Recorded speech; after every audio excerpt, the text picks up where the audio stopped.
London से Singapore जा रहे सिंगापुर एयरलाइंस के यात्रियों की जान तब आफत में पड़ गई जब उनका प्लेन एयर टर्बुलेंस में फंस गया और एक झटके में 6000 फीट नीचे आ गया, जिसके बाद प्लेन के अंदर मानो भूचाल सा आ गया।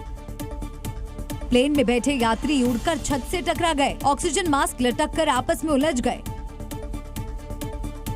ऊपर के बॉक्स में रखे सामान यात्रियों पर गिरने लगे। बोइंग 377 प्लेन की तमाम सीटें उखड़ गईं। प्लेन में रखा खाने का सामान बिखर गया। ये सब कुछ सेकंड्स के भीतर इतनी तेजी से हुआ कि किसी को संभलने का मौका तक नहीं मिल पाया। सिंगापुर एयरलाइंस का ये प्लेन लंदन से सिंगापुर जा रहा था। उड़ान भरने के 10 घंटे बाद जब प्लेन म्यांमार के एयर स्पेस से गुजर रहा था, तब 37,000 फीट ऊंचाई पर एयर टर्बुलेंस में फंस गया। इसके बाद विमान को कई तगड़े झटके लगे और विमान महज 3 मिनट में 37,000 फीट की ऊंचाई से 31,000 फीट पर आ गया।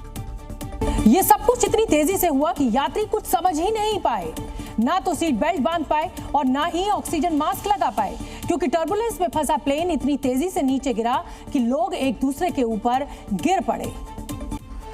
महज 3 मिनट की इस तबाही के बाद प्लेन के भीतर की तस्वीर ऐसी थी मानो वहां भूकंप का तगड़ा झटका आया हो। जब टर्बुलेंस का असर थमा, तब प्लेन में चीख पुकार मच गई। यात्रियों को ऐसा लगा मानो ये उनके जीवन का अंतिम सफर है। हादसे के वक्त सिंगापुर एयरलाइंस के प्लेन में 211 यात्री और 18 क्रू मेंबर मौजूद थे।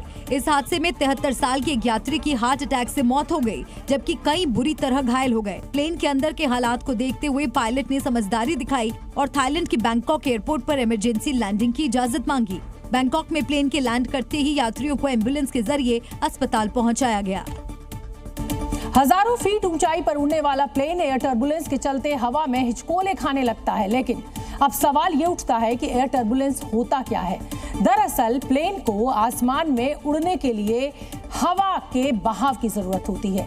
प्लेन की विंग्स के नीचे और ऊपर हवा का एक जैसा बहाव होने की वजह से वो सही से उड़ता रहता है, लेकिन जैसे ही हवा का बहाव ऊपर नीचे होता है, वैसे ही प्लेन में हलचल होने लगती है, जिसे एयर टर्बुलेंस कहा जाता है। कई बार तेज टर्बुलेंस के चलते प्लेन हिचकोले खाने लगता है और कई फीट नीचे आ जाता है। कई बार मौसम खराब होने या घने बादलों की वजह से भी टर्बुलेंस आ जाता है, क्योंकि तेज हवाएं जब प्लेन से टकराती हैं, वो हवा में डोलने लगता है। एयर टर्बुलेंस गंभीर होने पर कई बार प्लेन अपने नियमित रूट से हट भी जाता है।